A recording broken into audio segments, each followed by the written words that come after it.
Hello, everyone. We will get started in just a moment.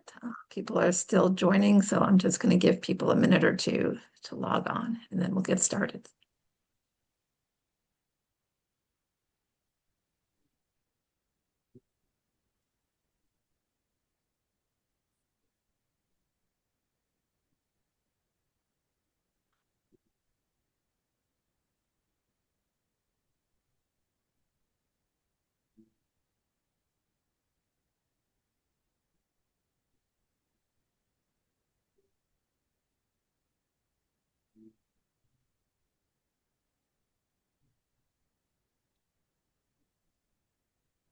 I'm going to go ahead and share my screen.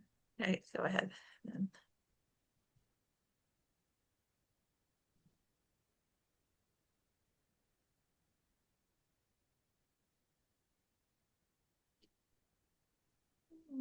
well, it's a minute after 1, so I think we'll get started. We may have a few more people joining us as we get going, but welcome, everybody. Welcome to this informative presentation on ticks. Don't get ticked, Columbia County. Um, we are fortunate to be joined by Joellen Lampman, who is the Tick and School IPM Coordinator with the Cornell Integrated Pest Management Program. She has a bachelor's degree in natural resources from Cornell and a master's in science communication from Stony Brook University. So she is a lifelong environmental educator. And I know ticks is a big problem around here, and we always have lots of people coming to any program we offer on ticks. So I'm sure we'll have a lot to learn, and I'm going to just turn it over to Joellen. Thank you so much. Yeah, as an environmental educator, it's very important to me that people can go outside because that's where all the good stuff is happening. So ticks have definitely been a concern, and I'm here today to give you confidence that you can indeed go outside and enjoy our beautiful state and your beautiful county, um, and keep yourself safe. So I have an alternative title for this presentation, which is Treacherous Ticks. Treacherous, according to Webster, is marked by hidden dangers, hazards, and perils. And ticks have a lot of tricks up their sleeves. So we're going to kind of go into some of their life history, and knowing more about ticks is what's going to help us to understand why the strategies that I'm going to be recommended are actually going to work. And an image that I find incredibly useful when thinking about any pest issue is the Swiss cheese model. And there is no silver bullets. Silver bullets are for werewolves, not for any of the problems that we actually deal with here. So if we think of each strategy that we use to stop from getting a tick bite, none of them are going to work all the time. They're all going to fail in certain ways. So if we layer up our strategies, then they're all going to fail in different ways. And the more likely it is, the more strategies that we put into place that we're going to be tick free and tick bite free. So the first strategy is just getting to know more about what we're dealing with. So this is a classic tick here. You can kind of see one in the background. Those legs are made for climbing. They are not jumping. They don't have wings, so they're not flying, for which we're very, very grateful for. So they're climbing, and you can see their teeny tiny feet at the end of their legs. When they're climbing, they're actually grabbing on with their toes. So they're very, very stealthy. I have people tell me all the time, oh, I can feel ticks climbing up me. Well, you might. One might trip over a hair follicle and you can get lucky, but please don't let that be your only method of protecting yourself from ticks because they are very, very hard to feel as they are climbing up. You can see that this is an arachnid. They're related to spiders. So they've got the 8 legs. They've got one giant body part. And for our purposes, I like to think of this as a balloon filled with germs. Very motivating in terms of protecting ourselves. The head is very tiny compared to the size of this abdomen filled with germs. And then its mouth parts are ridiculously large, just compared. So that's the basic anatomy of all tick species. And then we have more than one. Here in New York State, we have 5 ticks that we consider to be of human risk or risk to our companion animals or to our livestock. When I started this job in 2013, there were 3 ticks that we talked about. Now we've got 5. So if you were of a certain age, like I am, we all grew up with the American dog tick. They're big. They like grassland areas.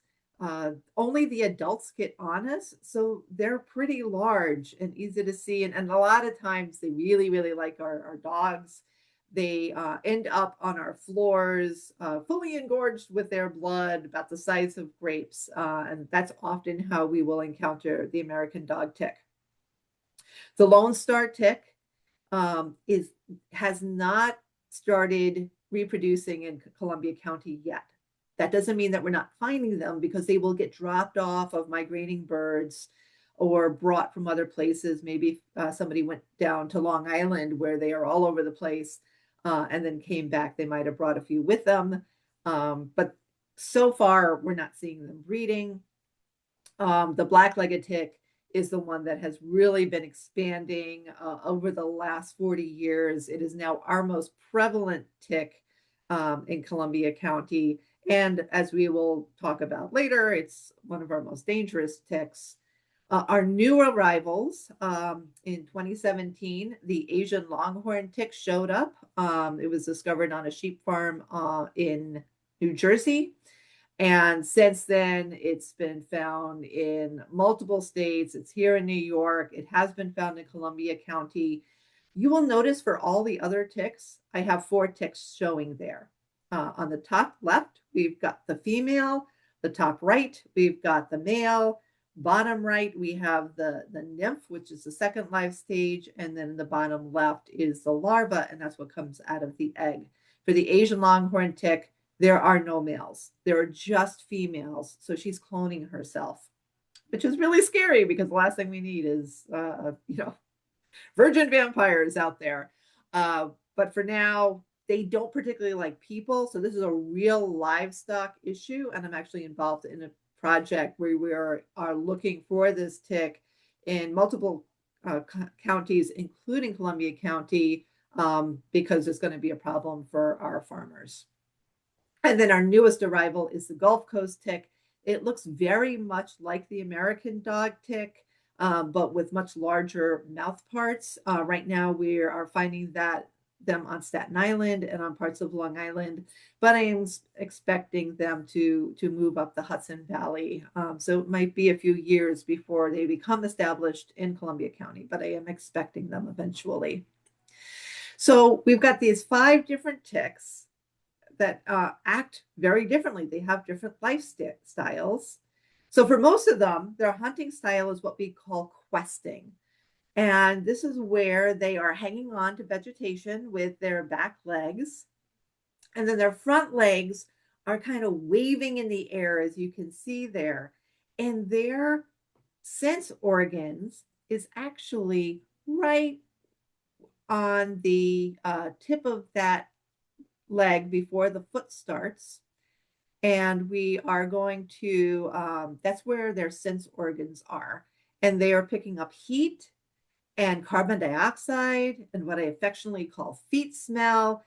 And they can also sense movement. And when they sense any of those things, they get themselves ready to grab on when something brushes by. As I mentioned before, they're not jumping. They are waiting and grabbing. One exception to this is the Lone Star tick.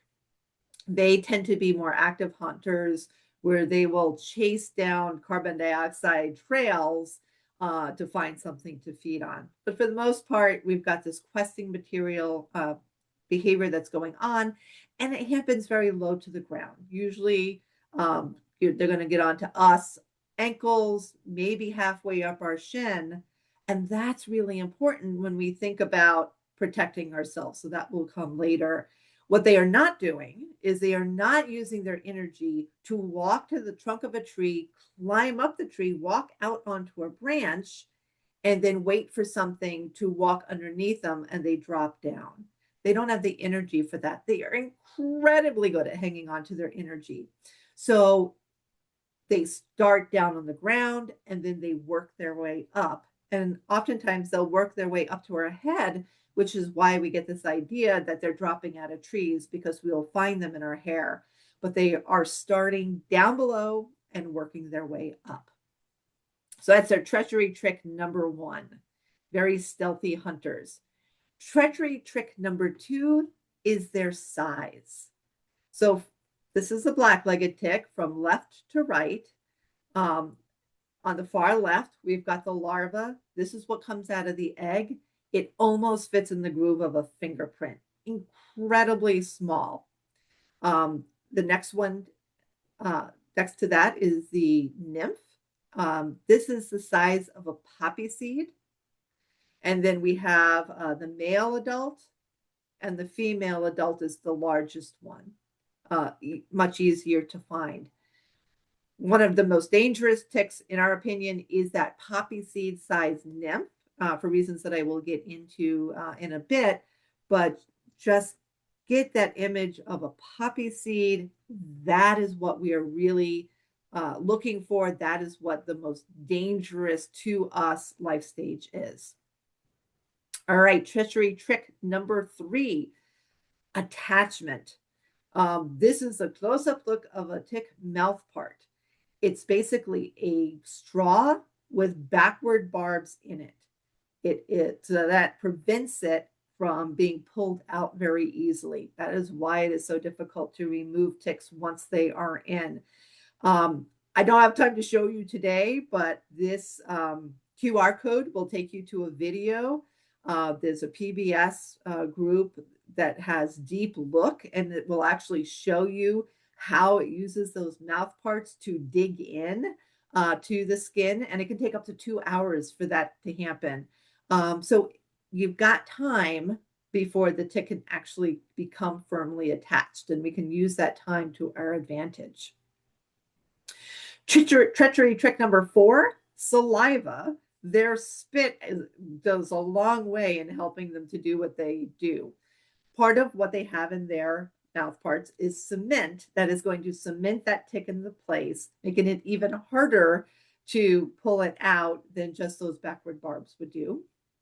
But they also have stuff in their saliva that reduces the pain so that you don't feel all this nonsense going on.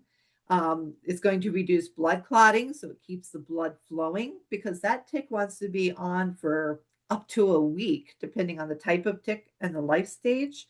So it wants to make sure that blood keeps flowing. It also has stuff in its saliva that is going to prevent inflammation so that you don't feel itchy and say, oh, what is that? And then find the tick so that you can remove it. It weakens your immune response, which is part of the reason that these tick-borne diseases can take hold, because very localized, the tick is weakening your immune response. And it also reduces healing, again, because it's going to be attached. It's an open wound for up to a week. So it wants to make sure that that stays open. And why all this treachery? Because it does want to remain embedded for up to 7 days for the adult black-legged tick. Dog ticks also are on it for about a week. The younger life stages, the larva or the nymphs, when they attach, they might be attached for 2 or 3 days. Each day, they're soaking in blood.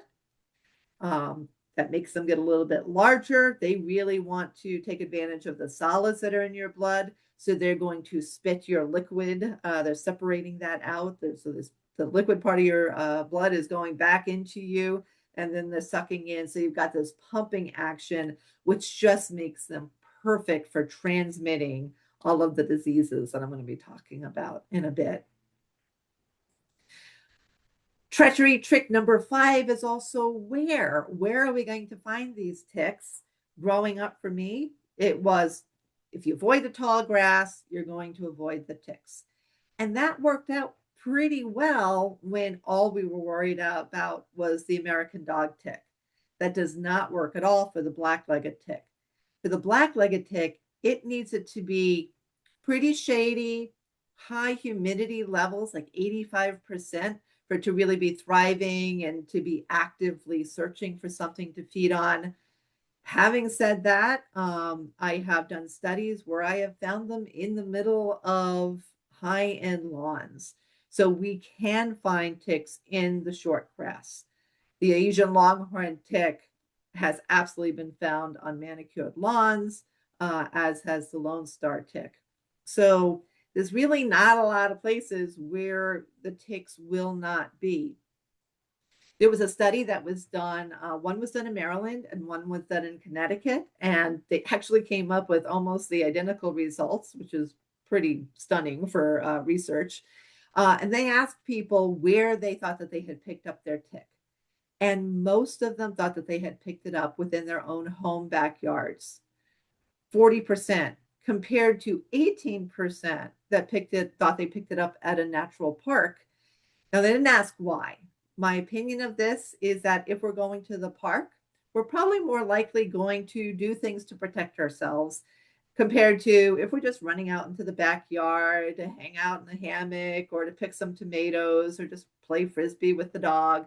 We're not thinking about ticks, but we absolutely have ticks in our backyards. This also shows that 26% of people did not know where they picked up the tick. And honestly, I think that number is too low because people don't think about the tick being on them for up to a week. They think that they must have picked it up the last place that they were. So knowing that we can pick these ticks up anywhere is really important information for protecting ourselves. We did a study where we looked at ticks and where they might be on schoolyards. And these results actually surprised us. We found more ticks that were right along the edge of the wood line than we found when we went into the woods and did our searching. The farther away we got from the woodland edge, the less likely we were to find black-legged ticks. Those were the only ones that we found in the study. But I actually found one in the middle of a high school athletic field. So again, they can be anywhere. Things that can happen to enhance tick habitat is they love leaf piles. They can be really, really humid. So there was a study that was done out of New Jersey that showed that if we rake or blow our leaves into that woodland edge, we are going to end up with up to 3 times the number of black-legged ticks than if we just let the leaves alone and they blew wherever they would, or if we took the leaves and we took them off the property itself. So we don't want to increase tick habitat by making more and piling up those leaves along the woodland edge. And again, they can be found absolutely everywhere. This is a picture of the black-legged tick that I found in the middle of a schoolyard. Again, this is the size of poppy seeds, very tiny. This is what we're looking for, and they can be found anywhere. And a paper that was just released last week, they did a study looking at Lone Star ticks and the Gulf Coast tick, and they found that they could stay alive for at least a week and sometimes up to 3 weeks inside of a house. The Gulf Coast tick lived longer overall, but the Lone Star ticks did really well in thick carpets. So even inside of our houses, we could be experiencing these ticks. They didn't study black-legged ticks, which is what we are mostly concerned about in Columbia County. But they can survive indoors. Like if you have a laundry basket that's filled with sweaty clothes and it's very humid in there, they can survive for a few days. So there's really nowhere that we're completely safe from ticks. So what do they hunt? Basically, here in the Northeast, they're hunting. If it's warm, if it crosses their path, they're going to feed on it. And that's going to include things like rabbits and chipmunks and birds and this is why they get dropped off, why we can find them anywhere, because they're getting dispersed from these different animals. We got deer, we've got voles. I have on here 2 animals that have the reputation for eating ticks and eating a lot of them, and a reputation for actually helping to deal with tick problems. And I'm sorry to tell you that that doesn't work. Possums were part of a study where they brought in a bunch of different mammals and they put ticks on them to see what percentage of the ticks would survive to the next life cycle. And the ones that were put on the possums did not do well at all. But when we started looking at medium-sized mammals again, when the Asian longhorn tick came in and we were trying to figure out what it was going to do and what it was going to be feeding on, when they collected possums in the wild, they were covered with all types of ticks. So what that study showed was that if a possum has nothing better to do and is stuck in a cage, it's going to groom off a lot of ticks, but we can't count on them to take care of all of our tick populations in our backyards. And the same thing goes with guinea hens and chickens. I cannot tell you how many times people will come up to me. It's like, oh, I've been heard that I should get chickens, or I got chickens and they got rid of my tick problems. Research has shown that if we have them, they can find and eat adults, but they are not finding those poppy seed size nymphs or the larva that can fit into the groove of a fingerprint. And with our ticks, they actually will feed on chickens and guinea hens as well. So we can end up with more ticks if we have chickens and guinea fowl than if we don't have them. Not to the point that if you want chickens, get them. Don't be concerned you're going to increase your tick population to the point it's going to be dangerous, but don't get them for the sole purpose of trying to control your tick population, because that is absolutely positively not going to work. 2 of the most important things that they feed on, one is the white-tailed deer, and they actually have no role at all in Lyme disease because they are the favorite host of the adults. When an adult feeds on a white-tailed deer blood, they will lay more eggs than if they feed on anything else. And there is a lot of room on a white-tailed deer ear for a lot of ticks to gather on there. I consider them to be tick distributions systems, or we also like to think of them as cruise ships for the deer. They have an all-you-can-eat buffet, lots of blood in that deer. As adults, they're looking to mate. So lots of ticks means lots of opportunities for males to hook up with females. And deer have very wide territories, so they can disperse ticks over a very large area. If you have deer, you have ticks. That's just a rule of thumb. But again, they don't have much of a role in the diseases themselves. For that, we've got the white-footed mice or deer mice. So these guys are everywhere people are. They have really done well. We've gotten rid of a lot of their competitors. We've gotten a lot of their predators. So they do really well where people are. And they can host these diseases without it killing them, without killing the mice themselves. So in this part of New York State, about 95% of the mice are hosting Lyme disease, and half of them are hosting Lyme and other diseases as well. So I can help you keep mice out of your house. I can't help you to keep them out of your backyard because we just lay out the food, shelter, and space that they need. But they are part of this whole calculation of ticks and the diseases that go with them. So kind of to that end, these hosts need food. So we have what we call nest years, where we get a ton of acorns. The oak trees will actually communicate with themselves, which is a whole fascinating topic in itself. And they will release a ton of acorns all in one year.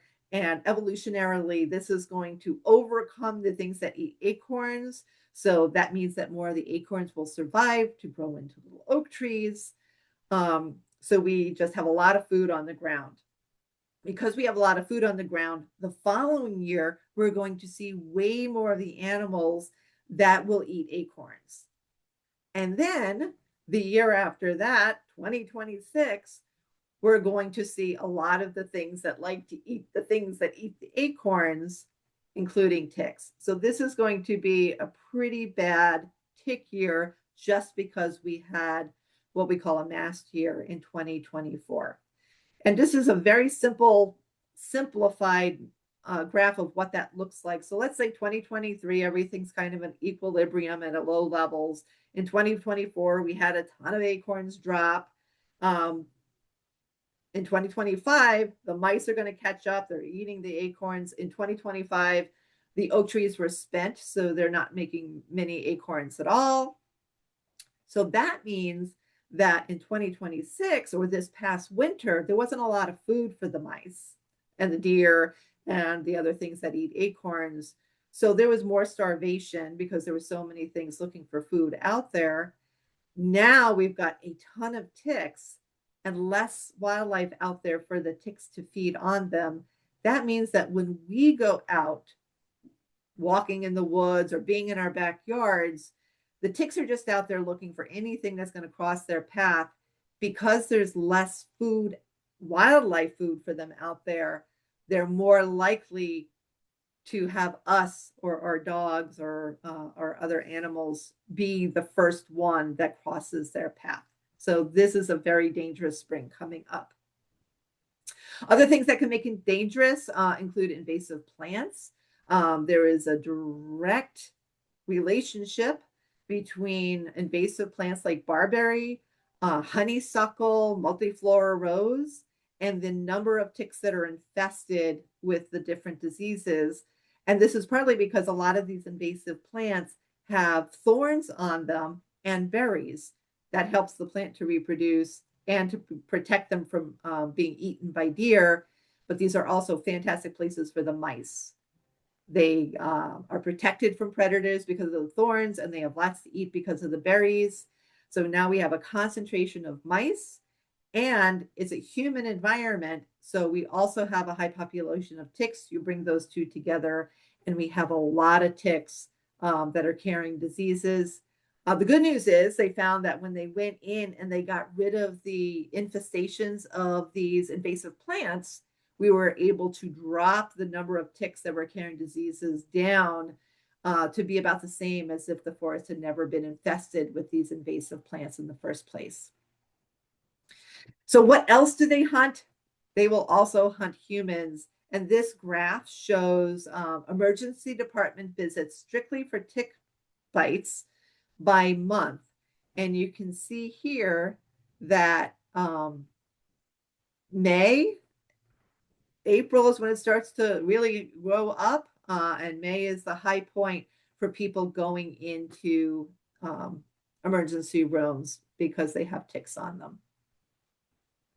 Which brings us to when this is treachery trick number 5. A lot of people still think of ticks as being a summer issue.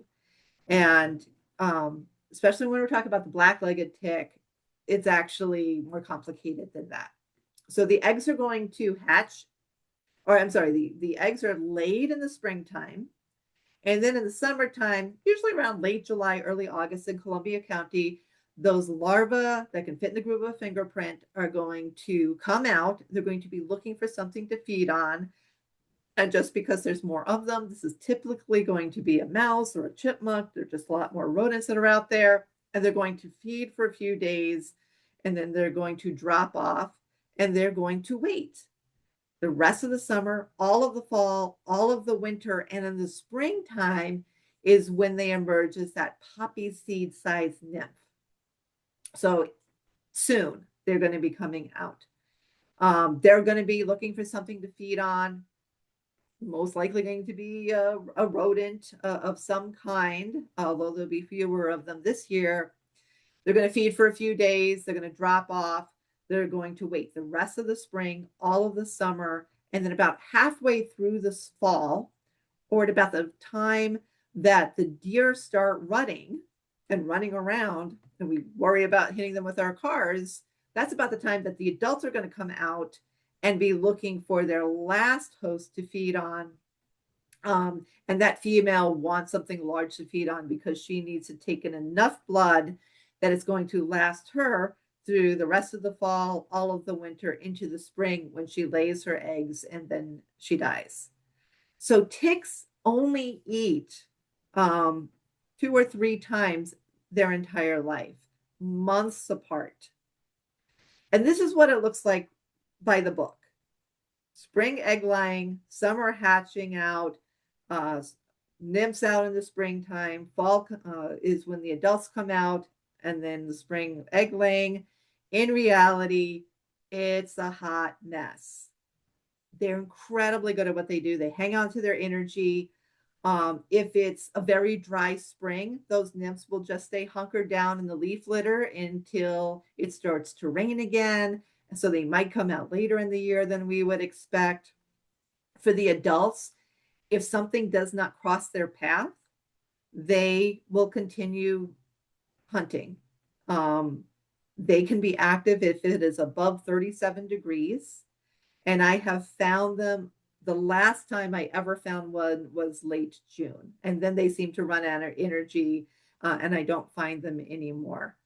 But I have found every life stage in the springtime, including larvae, which hatched out the following year or the previous July.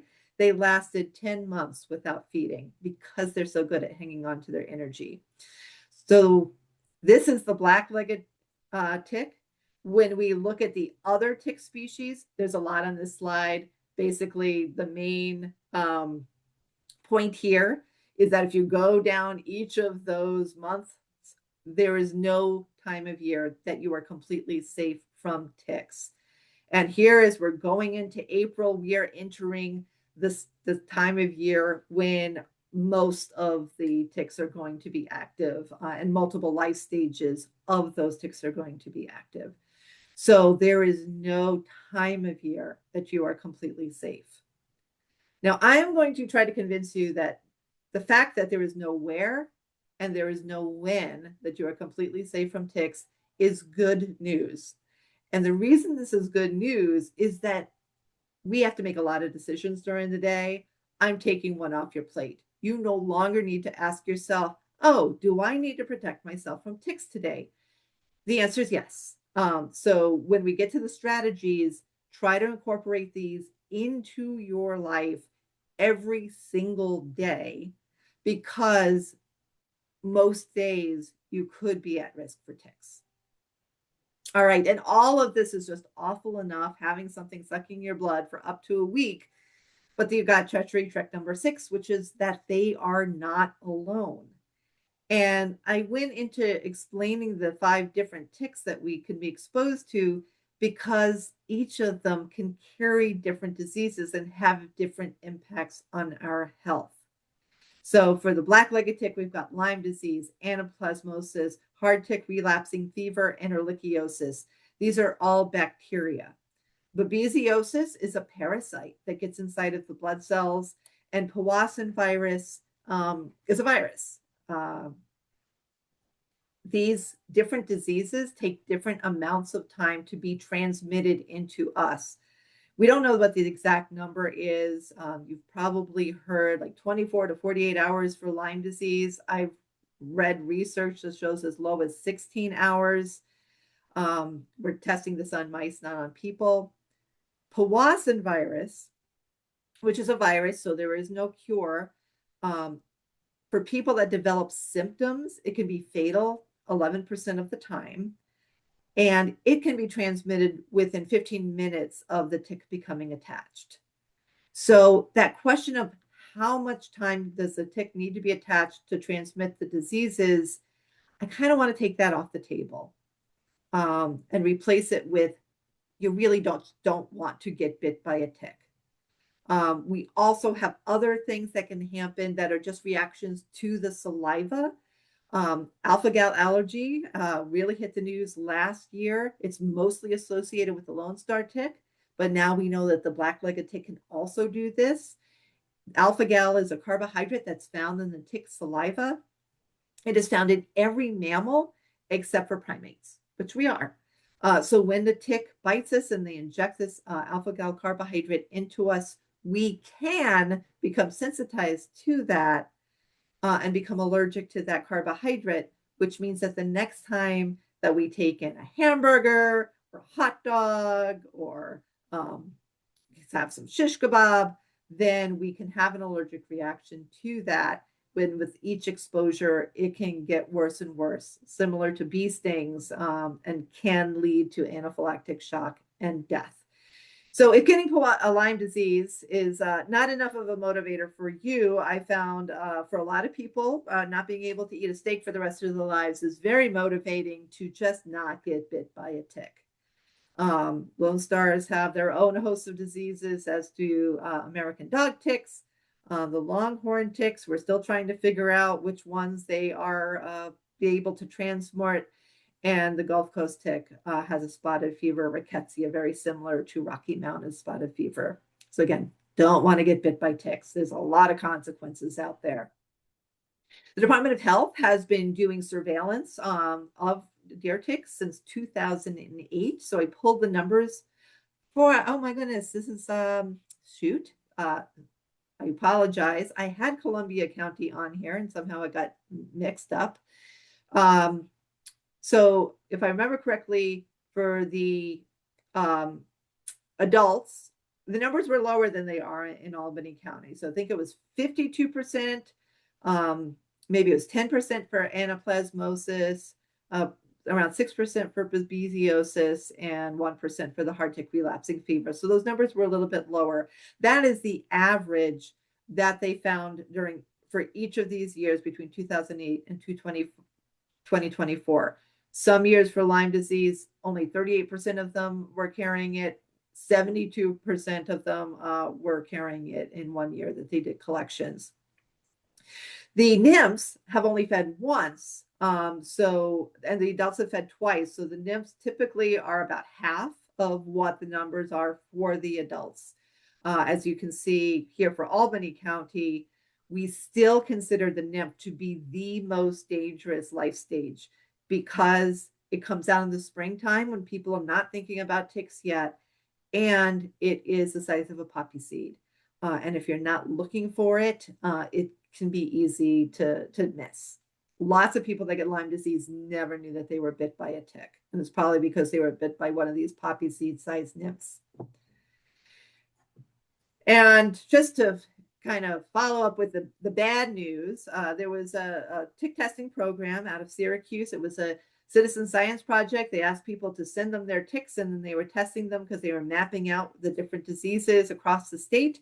And they discovered that there was this one that came in that was carrying Lyme disease and anaplasmosis and Powassan virus and babesiosis. So a single tick bite can give you multiple complications. You do not want to get bit by a tick. You can absolutely protect yourself and your family. So hopefully I've motivated you to think about these different strategies that I'm going to talk about and how to layer them up that works best with your life. So they pay me to say this, avoiding tick areas. It's really not that desirable or healthy or even possible, as I was pointing out. This is where all the healthy, wonderful stuff, the enjoyment of our beautiful state can take place. So there are some things that we can do, like skirt tick areas. If we're going hiking, stay in the middle of the trail. Remember, those ticks are questing, they're hanging onto vegetation. So if you don't brush up against vegetation, you are much less likely to pick up a tick. If you can see my background, this is where I like to hang out in the springtime. It's the woods. I love to take pictures of spring ephemerals. I am lying on my stomach, so full body contact with the ground in the springtime. So using the strategies I'm talking about next, I have not gotten bit by a tick. doing this particular very tick risky activity. So dressing to exclude, we're trying to keep the ticks off of our skin. So cover up. Long sleeves, long pants. This is much easier to do in the springtime where it's still relatively cool out there.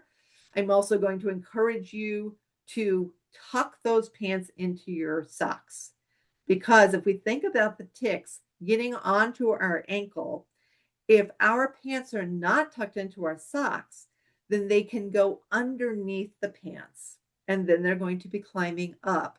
And they want to spend the next week feeding in a dark, warm, moist place of the body. Use your imagination of where that is on yours. If we tuck our pants into our socks, we have prevented them from accessing the warmest, darkest, moist place within our body. If we tuck our shirt in, they have to keep climbing up before they really reach skin. And then we're in an area that it's much, much easier for us to look for ticks than some of the more complicated body parts down below. Plus, if we're doing all of this, we're also going to be protecting ourselves from sunburn and mosquitoes and poison ivy and thorny bushes and all the other things that are out there that want to, they don't want to. They can cause harm. I'm just putting up this video of a tick crawling again, not particularly fast, not particularly slow. So even when you're outdoors, the light colored clothing can help you, if we're looking, to pick up that movement and then brush it off as while it's still on our pant legs. More bad news. They can go up and down rubber boots. So rubber boots aren't going to help. So this very stylish co-worker of mine was modeling off what we can do to protect ourselves if we're wearing rubber boots is to take a sock, cut it off the foot part, and then slide it so that that sock is going to seal up the top of the boot so that they can't climb up the boot and then get down into it. So we're just sealing it. We're making it so that they can't get to us. On the right-hand side, that's me dreaming that everyone is protecting themselves from ticks. And I found this pair of mosquito netting pants. So they look like really kind of sweatpants shaped. You pull them up over your clothes. I had not worn shorts for years, and so I was very excited by this. These, again, get tucked into your socks, and they prevent the ticks from getting on your lower body. If we want to up our game from exclusion, we can use repellents, which confuse the tick. This goes directly on our skin. It interferes with that sense organ so they don't get prepared for us. That doesn't mean they're not going to get on us if they brush by. They're just going to be less ready to brush by. So this can really help. Follow all label directions, which includes like not spraying it on your face. You're going to put it on your hands and then pat it onto your face. We're going to put this onto our kids because they all say keep out of reach of children. And there are 4 products that work for ticks. We got oil of lemon eucalyptus, IR 3535, DEET, the repellent upon which all other repellents are compared, and picaridin. For DEET and picaridin, they come with percentages, and we don't recommend getting a percentage that is more than 30%. It's not going to provide more protection, and it's not going to expose you to more of the chemical than you need to be. So DEET or picaridin, less than 35 or 30%. There is an EPA website that you can go to that can help you to pick out the right repellent that is for you. And I am running out of time, so I'm going to skip over this. I did a presentation strictly on how to choose a repellent, which you can find on our YouTube channel. I do want to point this out. This was a study that recently came out in 2024 looking at essential oil products to protect from ticks. And what they found was that if they worked at all, they worked for half an hour. So if you're willing to reapply a repellent every half an hour, then go for the all natural products. Otherwise, if you want to protect yourself from tick bites, use one of the 4 products that I had mentioned earlier. If we want to up our game again, permethrin treated clothing. This is a treatment that goes on the clothes, not on our skin, and it actually kills the ticks. You can do this as a do-it-yourself. You can buy the bottle, read those instructions, tells you to take the clothes outside, spray it on there, let it dry, and then it can last for up to 6 weeks or 6 washes, whichever comes first. You can also buy professionally treated clothing, which is supposed to last for the life of the garment, or you can also send clothes away to a company to be treated. And again, that's going to last, again, for the lifetime of the garment. I wash my clothes more than 70 times. Your mileage may vary. Another thing that we can do, especially since I mentioned that the ticks can live on the inside, we don't want them dropping off of our clothes. So if we come inside and we put our clothes immediately into the dryer, as soon as it hits 122 degrees, that will kill the ticks. They have been known to survive the wash dry cycle because there's enough moisture there. So putting them in the dryer is going to kill them. And while they are tumbling around, you're naked. So this is the time to do your tick check. We recommend doing this in the shower for 2 reasons. One is if one is crawling on you and it falls off, you don't want that to happen in your bedroom. And 2, you can get your hands nice and soapy. And you're not only going to look with your eyes, but you're going to use your fingertips to just feel around those warm, dark, moist places of the body. Your fingertips are very sensitive and can pick up that poppy seed size shape more than your eyes can. So use both your eyes and your fingertips. Then focus on those warm, dark, moist places of the body. You do this every day. Tie it to something you do, like brushing your teeth.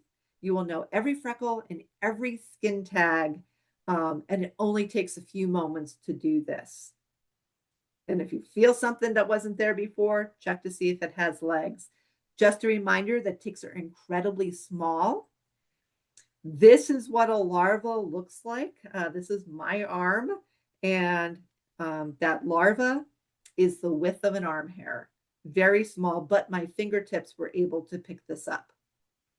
So we want you to check every day, even if you haven't been outside, because it could be attached for up to a week. It's getting bigger every single day, making it more likely that you're going to find it. And if you don't find it until day 3 or 4, if it was carrying any pathogens, they've been transmitted by that point. But knowing that you had a tick on you is incredibly important information in case you start to not feel well, and now you have information for your healthcare provider. If we do find one that's attached, this is a reminder, there's that mouth part that we are up against. We want to treat the tick gently. If we squeeze the body, or we leave it attached and fiddle with it longer than it needs to be, it will start to salivate like crazy, putting even more of that stuff that we don't want into our body into us. So what we recommend is incredibly pointy tweezers. And we're going to grab it right where the mouth part enters the skin, and we're going to pull straight up. And it's going to really pull that skin out. Okay, come on. Here we go. This is going to show this. We're going to grab it right where the mouth part enters, so we're not squeezing the body of the tick or that abdomen, that balloon filled with germs, and it finally releases. At this point, we recommend putting it into a plastic baggie or into a vial with alcohol with the date on it. Figure out what kind of tick it is, because those different ticks are going to carry different diseases. And this is very important information for your healthcare provider. We have this as a fact sheet on our website, and that QR code can bring you there. So we just blasted through a lot of different strategies. Some of them are going to work for you. You're not going to do all of them all the time. I don't do all of them all of the time, but the more things that you do each time, each day, the more protected you are going to be from tick bites and those health consequences that those bites can bring. All of this information and more is found on our website, don'tgettickedny.org. And that is it. I am happy to answer any questions that you have. Okay, thank you very much, Joellen. That was very, very informative. I do have one question that's been submitted, and anybody, if you have questions, please put them in the Q&A, and I will pass them on to Joellen. So the first question we have is from somebody asking, hearing about ticks arriving on sheep as a weaver and frequent attender of fiber festivals, how much concern should one have, if any, about untreated fleeces being sold for use in fiber arts, post-shearing but ahead of washing, combing, carding, etc.? That is a very interesting question that I have never been asked before, and I'd have to mull that over a bit. It is very likely that the sheep could have the ticks on them. Remind me when sheep get sheared, because depending on when that is, what ticks are actually going to be active at that time. And it was the Asian longhorn tick that were on the sheep, and those don't particularly like people. I would say, okay, so I'm thinking about this now. The ticks are mostly going to be attached to the sheep themselves. So whether they would be removed by shearing or not, I'm not sure. But I think that there is a possibility that some ticks can come in with the wool. But if the wool's been drying for a little while, it should be okay. And the answer is that shearing can take place in the spring or fall. So okay, so yeah, there could definitely be nymphs that are in there. To be safe, you might want to, if there was a way to dry it, I would take advantage of that. And I am going to ask this question of my sheep group. See if I can get an answer to that. does anyone else have any questions? So you referred to a website. What is the website that people should go to for more So information? it is www.don'tgettickedny.org. And I'm going to put that in the chat. Okay. And from there, you can get to our YouTube channel with all of our tick information videos that are on there as well, including the one that I had to blast through with the repellents. It really talks about these repellents will last for a different amount of time, what's going to work best for you. If you have kids, you're going to want to have something that's going to last through lunchtime and through the afternoon soccer practice. So you're going to want longer acting ones. And I highly recommend permethrin treated clothing for kids. It's a set it and forget it. You put the clothes on and they're protected.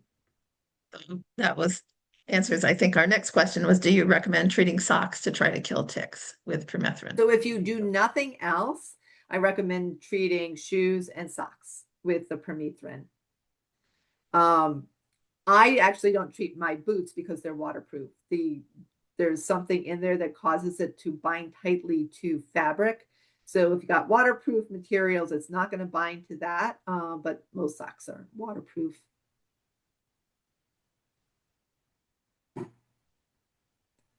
So somebody else asked, will we receive a link to this recording to share with family and friends? So the link, if you go to columbiacountylibraries.org, there's a section for past programs or program recordings, and it will be there up there by the end of the week. So I see that Evan asked that, how does dog tick medicine work, and does it work for all types of ticks? So I'm going to answer the second question first, which is yes. It's very good news that they all seem to be working for all types of ticks. For how does it work, it's going to depend on what the tick medication is. We have basically three different types. We have the drops that are applied to the back of the neck and they disperse over the entire body. And that can either be a repellent or it can be something that's actually going to kill the ticks. We have collars, some again that are meant to kill the ticks and some that are meant to repel them. Seresto collars is one that is meant to kill. And I'm mentioning that one by name. I'm not recommending them in particular, but they have gotten some bad publicity because there are counterfeit products that are out there. So it might have too much of the chemical inside of it or not enough of the chemical. So if you're going to go with the Seresto collar, get it from your veterinarian because then you will know that it's coming straight from the manufacturer here in the United States. There is also an oral medication that the dog eats, and then that disperses again through the entire body. For that to kill the tick, which is what it does, the tick needs to actually feed for a little bit. So that helps to protect them from things like Lyme disease, which takes some time to disperse. It's also going to protect us. Research has found that people that have dogs are twice as likely to get Lyme disease. So make sure that you do protect your pets for their sake and ours.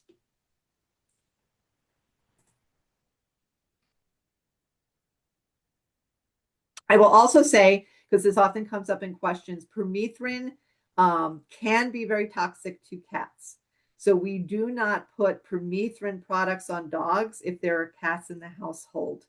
When we use permethrin on our clothing, that tight boundedness to the fabric that happens, the permethrin is no longer accessible to the cat. So you want to keep the cat away while you're treating your clothing, but once it's dried, the cat can access it. I recently lost my 21-year-old cat who spent basically the last 3 years on my permethrin treated lap. And permethrin was not what took him out at 21 years.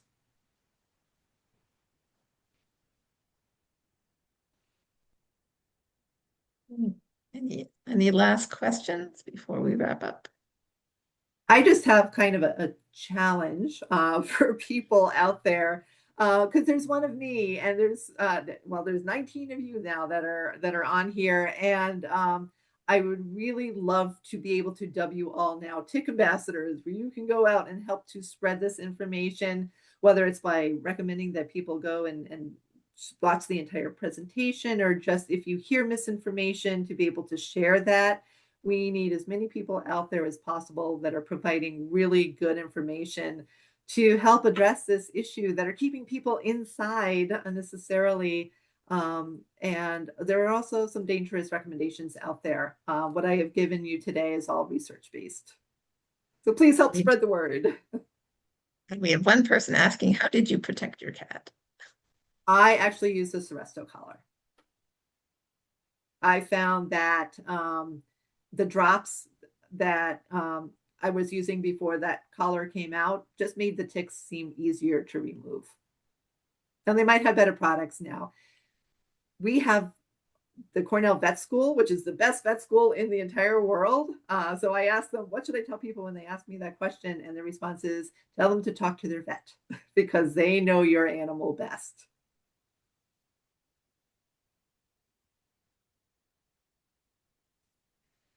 Oh, I've spread my information to Connecticut. Excellent.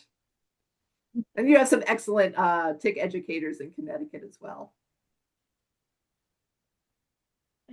And we Could have a you use follow-up two question. products? Yeah. So are we talking about pets or are we talking about ourselves? If we're talking about ourselves, yes. Repellents and permethrin treated clothing, I recommend it for that is a question that you should ask your veterinarian.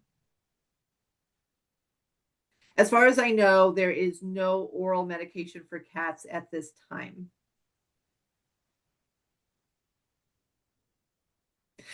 I will also say that, so the two products for cats, is, let's say we use the Seresto collar, which kills them, and the drops, which are more meant to repel them. If we want the ticks to be killed, then we don't want to repel them. So I wouldn't use a repellent and something that kills them at the same time.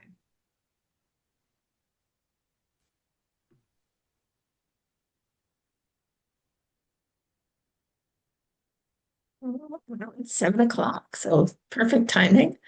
Thank you very much, Joellen. It was very informative. I learned a lot, and I'm sure everybody else did as well. As I mentioned, this will be up on the Columbia County Library's website, so feel free to come back to it, share it with your friends, so that more people learn this important information. Thank Well, you thank you so again. much for the opportunity. You're welcome. Goodbye.